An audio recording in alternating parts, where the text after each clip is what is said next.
the crowd. My paw got the itch. Fishscale, business, yeah, dope lit. Fishscale, Fishscale, yeah.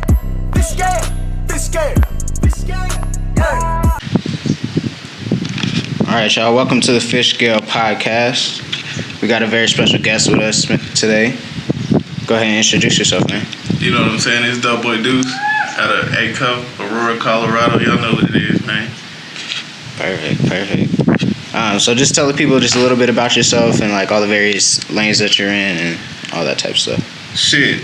Well, first things first, I got a new project out called John Madden. Get your t-shirts, where is John Madden? You know what I'm saying? Going crazy, that shit's hot right now. So obviously I'm an artist, you know what I mean? I also do videography, engineering, a little bit of producing, you know what I mean? I do counseling for artists, you know. Y'all need some advice, some guidance a little bit, you know. I'll throw a little free game out there, you know what I'm saying? So yeah, that just basically sums it up. I've been engineering and doing videography. Well, I've been doing videography for like, I'll say 3 years now. But rapping and engineering, like 15. So I started rapping and engineering at the same time because I was engineering myself. Okay, so you've been rapping for a minute. Yeah. So how would you say that like your sound has progressed throughout the years since you've been rapping for so long? I would say like just my flow has gotten better.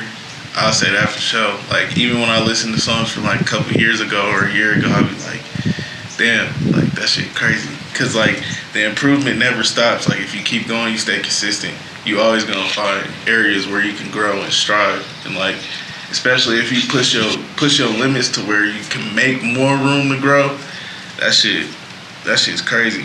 Like just like I feel like my wordplay is better, my flows are better, my melodies better, I'm more creative and more diverse. Like the more I go along, the more I can like the different type of shit I could create. Just because I just keep going, I don't stop. I keep trying new things, experimenting with beats I ain't never rapped on and all that shit, just challenging myself. So I feel like that's the most important thing to like help yourself grow is keep challenging yourself.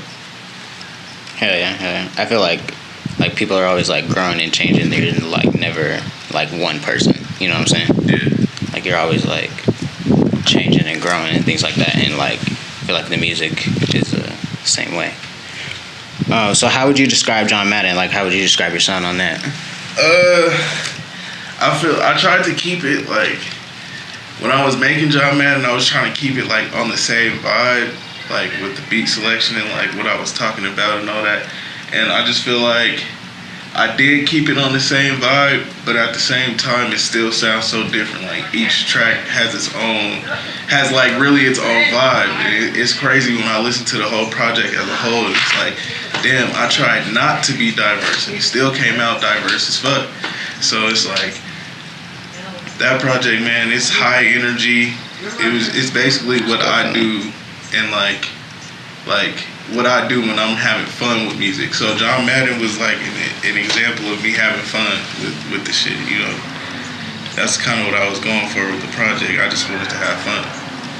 Okay, so what would you say your favorite track is, or what's the first track folks should play? Shit, track 1 through 8. But I'd say my personal favorite, I have a couple, but it's between Trap Demons 2, Monumental, and Duffel Bag Shouty. It's between them 4. Okay. And probably, I think Iron Man is up there. Iron Man don't. Yeah, I was about to say Iron Man. Iron Man don't get enough credit. That song is hard as fuck. But yeah, is that the song where you say something about the church and then you laugh at in the background? That shit gets me every time.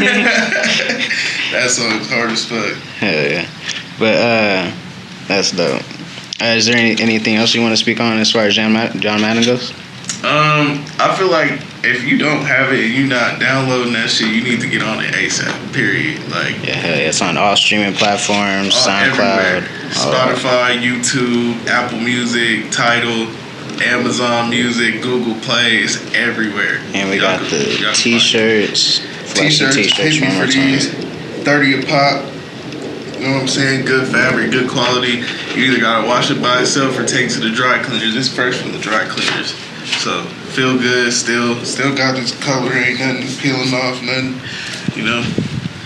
So, and they're pre-shrunk. So when you wash it, you don't gotta worry about it shrinking because they already pre-shrunk. They come like that. So we made sure to take account of that when we sat down and designed the shirts. Dope. So why don't you speak on unorthodox entertainment and dope culture and all that other stuff as far as your other brands go? So Unorthodox Entertainment is the label that my uncle started. He wanted to start his own label before he died, and so he got the name Unorthodox Entertainment and all that. And then when he died, it was just like, shit, we gonna carry the shit on, like in memory of him. You know what I mean? He was always like on his independent grind. He was strong on like being independent, and like that's kind of what I wanna make it big, like Warner Brothers and like Interscope, Atlantic, and all that shit. The only difference is like I want it to be like solely independent, like an independent record label, to where we make sure artists are actually eating off the shit that they creating, and that's really the main focus. I'm the only artist on it right now, but you know what I'm saying? Once I'm able to get to that level to where I can sit back and do more of like the paperwork shit and not really have to rap all the time, then I'll start signing people, you know, doing music with them, giving them that platform, you know what I'm saying, and just go from there. Okay. So you kind of into mentoring other artists? Yeah, I fuck with that tough. Like, because I ain't really have nobody to mentor me, you know what I'm saying? So like, I feel like it's dope to actually have like somebody that knows a lot, that is like really helping you, like not trying to take credit for everything, but just like, hey bro, you should do this. I see this, like just giving game where it's supposed to be given, not really sitting there seeing where somebody could be better and where it could take them further and not saying nothing about it. So I feel like that's really important. For sure. Yeah, I feel like business and mentorship go hand in hand. Like you always like gotta have someone that's like been there and done that to give you some game. Yeah. And like dope culture, that shit's hard. We came up with the name in like 2015, and that was our first drop, was around 2015, and we sold out. And like the whole idea about that is dope culture. I wanted to total up in the whole lifestyle. Like that shit represents my music. It represents like what I strive for, what I work for.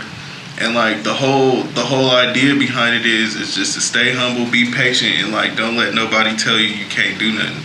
Like dope culture represents like the culture of it, the lifestyle of it is to be able to understand that like the powers within yourself and like the strength within yourself and how far your mind can actually go, and not to have a ceiling over it and not to let nobody put the ceiling over it, even yourself. Because if you can see yourself there, you can put yourself there. And I feel like that's what it's about, just like not giving a fuck what nobody has to say, doing what you love, and making the shit happen regardless of what anybody else is trying to knock you off for. Hell yeah, that's a dope message for sure. So what would you say your why is?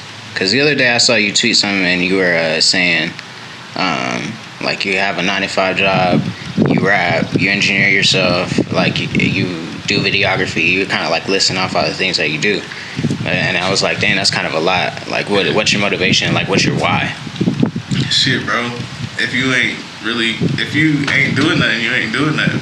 Like, there's not enough time in the day to like get shit done. You know what I'm saying? So like, it's like I have big goals and I have big dreams, and I know people be like, you know, just take your steps one at a time, this and that. Well, yeah, I can take my steps, but I feel like if you're good at time management and scheduling things and making sure you have enough time to get yourself right, also take time to work and all that, then you'll be fine. But like my motivation is just like, I just think about where I want to be, and I look at where I'm at now, and right now, like I stopped engineering a little bit, and as I like grow, like some of the lists will dwindle down. Like hopefully one day I'll be able to quit my job and just The day I'll be able to quit my job is where it's straight focus on my career, my craft. But my job is to help feed into my career, my craft. Also, the money that I make from my career, my craft goes into the same pot. So it's just like yeah, you can make money anywhere. Go get it. For sure. So you're just like reinvesting in yourself. Yeah, most definitely. It's mainly just the hustle. That's all. For sure. So where do you say like you get your like business mindset from? You have like any influences when it comes to business or anything like that? My mom for sure. She wanted me to go to college, but she knew school wasn't for me at all. And like, you know, she would just give me the ideas like you should start doing like business stuff.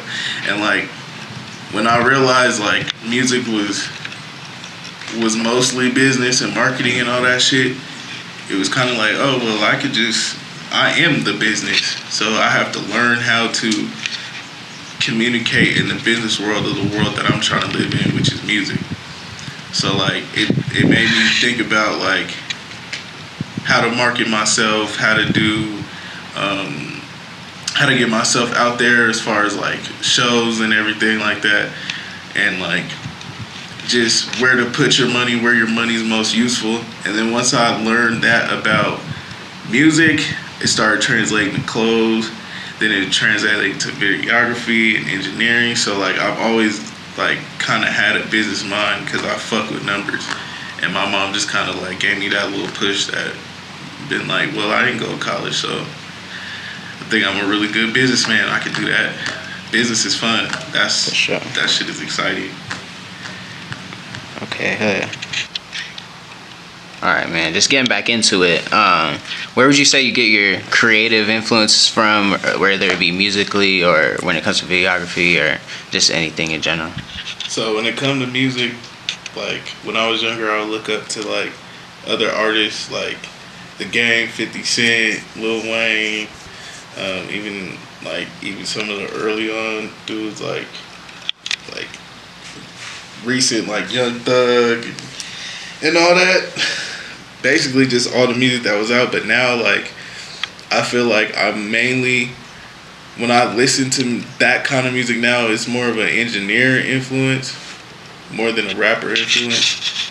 And like now where I get my rap influence from is just myself. Like I just listen to myself, and like from when I started all the way up until now, I just listen to my music, and then I'll just be like where I could be better and like see where like I can improve, how I can switch up melodies. Sometimes there'll be an old flow I heard and I'm like, I could do that but add another twist to it to make it better, you know what I'm saying? So it's like I dive into myself now when I look for rapper inspiration. When it comes to videography, I watch hella movies. Like I love watching movies, especially like while I'm editing. I'll edit it and watch a movie. Like I've always loved movies, so filming is like something that's dope to me because I can actually like create the shit that like I love watching. So I feel like that's pretty cool, and that's where I get my inspiration as far as all that shit. Art is just inspiring in general. Paintings, drawings, I find it in all that shit. Hell yeah. What's your favorite movie that you've seen recently? Like what's the dopest one you've seen? I think my favorite movie recently, that's tough. It's kind of tough. I don't think anything, I know it came out a while ago, but I still don't think anything's topping Straight Outta Compton right now. Hell yeah. That's one of the hardest movies I've ever seen, bro. That shit is so hard. I've never seen a Tupac movie, but ever since I heard they didn't do it right, I was like, bro, I'm not even gonna piss myself off and watch that shit. Because Tupac movie is supposed to be the best one, but I think NWA did that. And I'm not mad they did it, but I feel like Pac should have had the best movie. Maybe one day I'll be able to remake a Pac movie and do that shit the right way. Yeah, I low-key feel like Straight Outta Compton's like the best biopic like there is, period. For sure. For sure. Okay, what about like all time? What's your favorite movie all time? Scarface. I know that one off rip. Off rip? Scarface. Yeah, that's a classic for sure. Scarface, and if it's not Scarface, it's Training Day. It's Chain of Day. Yeah, you got that song that uses that line. Yeah. Them is and I like Scarface because it's like the hustle. You know what I'm saying? Like how he came to America with nothing, and then For sure. how he ended up at the end of the movie. It was just like, damn, you did Like that. he really did that shit. For sure. That's hilarious. So, what's an adversity that you face that's kind of made you the person that you are today? I feel like I faced a lot of, just like, mostly I feel like the biggest thing that I faced was myself. Like, me doubting myself and me like holding myself back because of certain things, and like me knowing how talented I am and holding it back because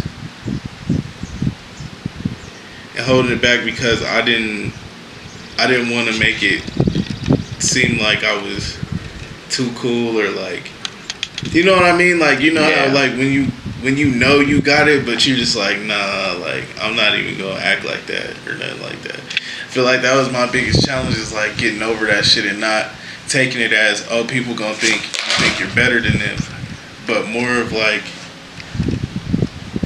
thinking of it as, maybe you'll inspire somebody if you just let that shit go and just let your talent speak for itself. Just really just stop trying to hold back and just let go. You know what I mean? Like, just let it out there. Whatever you're good at, let that shit out there, because you really might inspire somebody instead of making somebody hate you for it. You know what I mean? So I don't even be thinking like that no more. Like, what if this, what if that? I just like, fuck it, I'm gonna do it. Whatever happens, happens. I think that was my biggest challenge was myself. For real. What was that point that would you say that you thought like oh, I'm dope, like I could for real do this? Like, what was that? Would you say there was a point, or did you always like feel like? There was a point where I feel like, when was it? It was around in February of this year.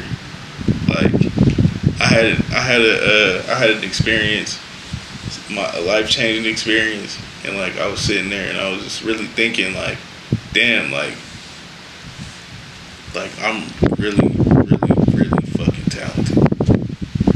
And it took me to like actually sit there and self-reflect and like really backtrack all the way to everything that I've done. And I was just thinking, and like the directions that I went, the time periods where I was doing certain things more than others, and it was just like, damn, like I really pulled myself together into being something really dope. And then once I figured that out, it was just like, because I had a break from John Madden. Like, I was recording for it a lot, and then it was like, fuck, I need a break. But when I came back from that break, I would say more songs from when I came back made it to John Madden than the ones when I was actually recording for it. Because it was just like, once I realized, like, bro, you're fucking dope. Just let it go. Just don't think too much. You don't have to. Just do the shit. And once I got on that mindset, it's just been track after track after track after track after track. Like, I feel like I really get better every single song. So I feel like that's hella dope. All right, so who are the artists like that you like to work with in this city? Like, I see that you got Aurora on John Madden, and like, who are some artists that you really fuck with? If I'm being 100, I don't really make music with niggas like that. And it's not the fact of like I don't fuck with nobody. It's just like I be working. You know, motherfuckers know I rap. So if you want to fuck with me, you want me on the track, hit me. Me and Ox was just in the studio at the same time. My nigga Prophet and Kid, they made this beat. I was like, hold on, I got a hook for that shit. I put the hook down, Boom. He laid his verse down. Boom. I was like, fuck yeah. That shit is hard. And I was like, should I do the second verse? And then I did the second verse and then boom. And that originally was not even my song. It was Prophet's song. It was supposed to go on his tape.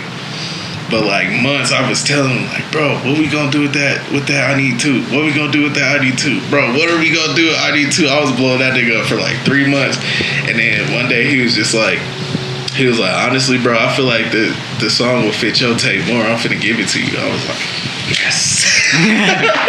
It's like, fuck yeah, I needed something like that for that shit. And that like literally completed the tape. I was so happy. So originally it was all three of y'all on the song? Nah, we were in the studio. It was all three of us in the studio, and it was for his tape. Gotcha. I'm not even supposed to have that song, but he gave it to me, and I was like, turn up. But like, as far as like, cause I still associate with hella artists and like work with them in different ways. Like, like I fuck with Trev Rich, fuck with AP, Doobie, Nay Renee, Ako Baby Sean. There's artists that I engineer that I fuck with, like Lil Moja, my nigga JB. Who else? I fuck with my nigga 100 Pack Savvy. Fuck with him tough. Trying to get him on the track. All the people that I'm naming are people that I really do want to work with. Polo Hilfiger, my nigga. Nigga's hard. Sick with it. My nigga Loon. I'm open to work, niggas, so send me beats, open verses, open hooks, whatever you want to do. Hell yeah. So like, what's next for you? Like after John Madden, like you got any like tapes on your head or? You just promoting John Madden at the moment? Right now, yeah, I'm just working on promotion and just trying to market that and get that out there. Probably shoot some videos. Shout out my nigga K Baby. If y'all don't know K Baby. Oh, he's so dope. You said what? I said he's dope. Yeah. Especially when it comes to the videos. Yeah, that nigga, that I learned with him. We learned how to do all this shit together. The only thing that I got more time on rapping. But that's my nigga. We work together, music, videos, all that shit. So, yeah, that's my guy for sure. And right now, I'm just marketing, promoting, selling t-shirts for John Madden. As far as the only project that I know 100% sure that is being planned and thought about in the background of all this promotion is a part 2 to John Madden. But there will be a project in between just to give y'all more music. I owe y'all hella music, so I feel like it's only right for me to keep recording and keep dropping fire shit. Hell yeah. So what would you say your creative process is like? Like, you kind of like sift through beats frequently, or you are just like write things down? You have ideas for songs in your head? Like, just speak on your creative process in general. Shit, all of the above. Like, it just depends. Most of the time, like, I'll go through and listen to beats and like save the ones I like, of course, and then go back, listen to them again, and be like, all right, so I'll buy this one, I'll buy this one, I'll buy this one. And sometimes I don't record shit all right away. It'll just be like, oh, I fuck with it. I can hear myself on it, and I sit on beats. And like, it won't probably be until like 2 months later I found a beat that 2 months ago where it was just like, oh shit, yeah, I got something for this. So like, I make my music like in the moment, like in feeling.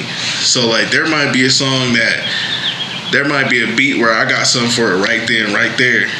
And then there might be another beat where I got something for it right then, right there. But it's like, I feel like it could sound harder, so I'm just gonna wait. And then I put it on the shelf, come back to it, and then like, it's just like, all right, yeah, it's time to write this song. So like, really, I listen to beats. I listen to music before I record. I at least listen to like music for an hour. Like, I'll just put shuffle and just sit there, and that's just for my engineering. Like, hearing different mixes, hearing different songs, different effects on different types of vocals and shit. So like, I'll sit there and just be like, all right, I get to vibe out for an hour, and then once that's done, I load up the beat, practice my verse a couple times, and get to recording. Okay, fair enough. How would you say you sharpen your pen game? Like, do you just keep writing type thing? Because I feel like, I don't know, this is just my opinion, but I feel like you're one of the better, like, when it comes to just bars, like, you're one of the best ones out here. So, like, how do you, like, I don't know, like, keep your pen game sharp? Keep writing. Just keep writing. Freestyling too, because the more you write, the more you freestyle. It makes your brain process like quicker, like thinking of words like on the spot and all that shit. So keep writing, keep freestyling, keep just thinking shit that is fucking impossible. Like, I don't even know, just think of shit off the wall. Be really, really open-minded when you're writing, and that shit'll help your pen for sure. Work on being open-minded, meditate to clear your mind and like really control your thoughts. You know what I'm saying? Being spiritually there plays a big role in it. For real. Okay, why don't you speak on that? Where do you like find your spirituality? Shit, I've been on a spiritual journey for like a year now. Like, the older that I was getting, like, I just started noticing shit about life, and then it was just like me getting into my spiritual self, which is like really just finding yourself. It's just like you really, really dive into like the powers you have with your energy and what you can do with that shit. And so like, when your mind is at peace and your soul is at peace and you keep everything level-headed, you can oversee whatever the fuck you want. And you can like really be like, alright, I could do this here to make this better, but I should wait on this because it's not the time right now. You could really think through your life and like move the pieces of the puzzle how you want them to when you're level-headed, and you can actually think with a clear mind. You know what I mean? That shit helps. Really helps your creativity too, because instead of your mind being on this chick and you ain't got no money over here and this nigga getting on your nerves, it's more of like, okay, we don't need to think about that right now. Boom, you can clear all that shit out and let your creativity flow. And then once you're done, then you can worry about everything else. So I feel like meditating and get your mind right will help you in life in general. And I suggest everybody should go on their own spiritual journey. For sure. Was there anyone that like put you onto that, or is just you kind of was just living life and you're like, okay, I need to like slow down and meditate? I kind of always had like a spiritual mindset, but one day my homie Sebastian, I used to own a studio with, he was just telling me about like chakras and like meditating and all that shit, because he seen like how stressed I was and how worried I was and how overwhelmed I was, and he was like, bro, you should meditate and shit. And like, I got into it and I tried it and I was like, this shit really actually like helps. And like, I need to get more consistent with it. I'm working on doing that shit more now that John Madden's over and I got the time to just be like, all right, let's relax for a little bit, promote before we get back into some more work. So right now I'm just in my spiritual realm, and some of the homies that I like surrounding myself with, they are into spirituality too. So it's kind of cool to like be able to share that element with other people that understand fully. For sure. Not just like, oh yeah, I know about the stones and all that. No, like, motherfuckers, you can actually go in depth with it and actually talk like how you feel. And like, once you have that type of connection with people, those are the best conversations you'll ever have, because literally there's no filter, there's no judgment, you can literally let your conversation flow through each other. And like it's therapeutic and it's healing to like really be around people that really understand what the fuck you mean and what you talking about. So yeah, most definitely, because sometimes people like kind of look at you weird, like when you're talking about like meditating and things like that, like especially in such a fast-paced world and things like that, you know? Yeah, everybody looks at you weird. And I've seen some shit. if we have a conversation about it, motherfuckers will be like, what? So I don't even be like really speaking on like spirituality unless it's brought up. I'll get surface level with it, and if I see that you under the surface, I'm gonna be like, all right, I'm gonna come down there with you. We can have this conversation. But other than that, like, I kind of just pay attention and be more observant. I'm more of an observer than like a speaker. Like, I'm quiet. I don't talk much unless you like really talk to me and ask me questions. Like, yeah, I'll answer them in detail. But other than that, I observe more than I do anything.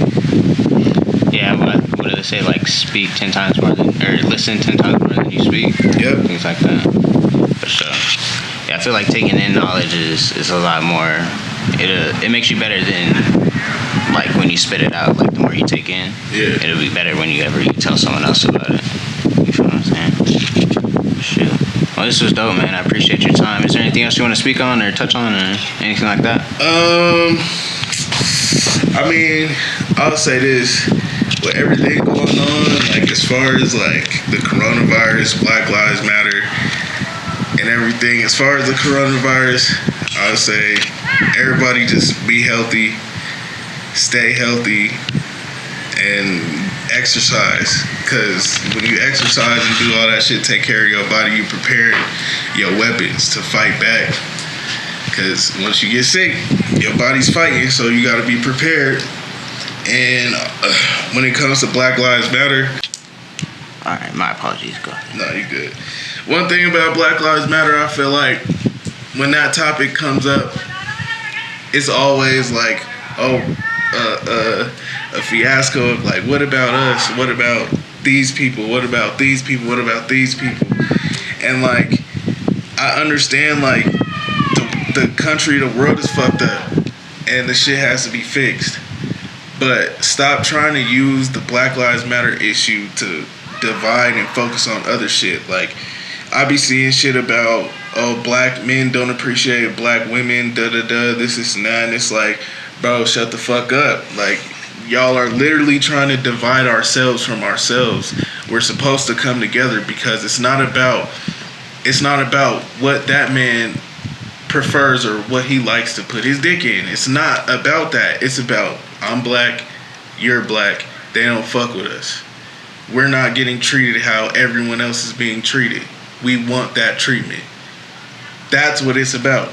It's about us as a unit are not getting treated how we should be in society, and that's not okay. It's not about this nigga only dates white girls, or he only dates Asians, or he doesn't appreciate black women. Like, y'all are literally just making a divide within ourselves. And if we divide ourselves, we can't come together and conquer shit. We can't do shit if y'all keep arguing about light skin, dark skin, men, women, this and that, and then everyone at the end of the day want to turn around, but about black lives still matter. But you just told this black man he ain't shit because you feel like he don't appreciate black women. Pretty sure he does. His mother's black. Like, bro, like, it's just so much going on right now. So everybody wants to have an opinion. Everybody wants to chime in and Twitter fingers for likes and retweets, and like, y'all are missing the big picture. Is us as a whole need our equal rights. Everything needs to be equal for us, equal opportunities in education, when it comes to the justice system, when it comes to real estate and living conditions and everything like that. Like, we have to focus on what's important and then focus on all the other shit. I mean, not to get political, but like, what is your stance on, like, I don't know, let's say voting. Like, what is your stance on voting? Everyone needs to vote. That is the number fucking one step to make our footprint into politics, to actually make a change, is voting. Understanding who you're voting for and what you're voting for. And yes, voting for the president is a big deal, but the focus needs to be on who y'all put in Congress, who y'all elect, or who y'all vote for to be the DA in your community. Like, community votes and Senate votes, those are the big ones, because those are the motherfuckers that tell the president yes and no. And this is cool, this ain't cool. And just deeper into the community, like your district attorney. Fair enough. I'm personally, I'm a bit conflicted about voting because I feel like I'm kind of participating in a system that already isn't for me. You feel what I'm saying? Yeah, and that makes sense. Everybody, I feel like a lot of people feel how you feel, but at the end of the day, if you educate yourself and like really sit there and learn what the fuck these politicians are talking about, and we get people to vote for the right shit to open the right doors, yeah, it could make a big difference. And on top of that, maybe shit that'll help influence more black judges, black lawyers, black congressmen, men and women. I don't know. I'm kind of leaning towards. I feel like us as black people should kind of create our own systems and economic, whether it be economically or even politically, that we can participate in. Because I feel like it's already against us from the jump. Yeah, that too. So that's a good ass idea. Like, we do need our own black-owned banks, black-owned hospitals. Just build up our own community, like how like everywhere there's a Chinatown. Yeah. You know what I mean? Like, not even on anything racial, but like there's just a place that motherfuckers be like, oh, that's Chinatown. That's where all the Chinese people's at. Chinese food, hospitals, banks, like shit like that. We need that type of shit. For sure. Yeah, I was watching the scene. They were saying like that's kind of how it was before. Well, not necessarily with banks, but like with like stores and like commerce and stuff like that. That's how it was before segregation. Yeah. And like once everything kind of mixed together, then like a lot of the black-owned businesses went away and things like that. Yeah. Fair enough. But yeah, not to get too deep in it, I just appreciate your time, man. I appreciate you coming to speak on yourself with me and just being on the Fishscale podcast. Yeah, you I appreciate your support and all that. Always with the gang, man. For sure. It's been another episode. Y'all have a good one. Make sure y'all comment, subscribe, like, all that. And go check out John Madden. Yes, sir. Stream that everywhere. Get you a shirt. Holla at me, man. Hell yeah. The crowd, my paw got the itch. Fishscale.